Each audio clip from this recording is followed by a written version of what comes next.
Monsieur le ministre, que répondez-vous à ces représentants syndicaux qui réclament le gel de l'ITR? Bon, déjà, je vais pouvoir m'adresser directement à eux demain, parce qu'évidemment, je vais passer du temps avec eux. C'est d'ailleurs la moindre des choses. À travers ces sujets, quand même, c'est aussi pour moi l'occasion de remercier celles et ceux qui rendent le service public. Parfois, ils ont été montrés du doigt, il n'y a pas très longtemps encore, sur la crise Covid, comme si c'était eux qui ramenaient le virus ici au Fénois. Donc moi, je veux les défendre. Je suis ministre, je représente l'État. Ça veut dire qu'il y a une possibilité pour eux, justement, qui Alors, j'y viens, mais je voulais vraiment les remercier. Non, il y a deux sujets avec deux réponses de nature différente.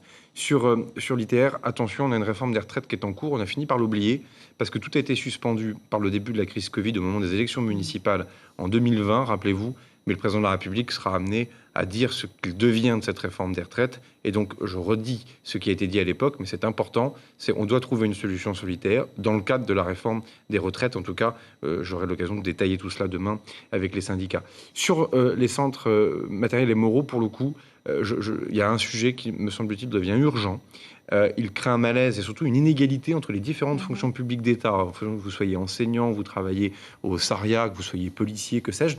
Donc ça, moi, en lien avec Amélie de Montchalin, la ministre de la fonction publique, je pense qu'on va vite lancer une mission de coordination au sein du gouvernement pour faire des propositions.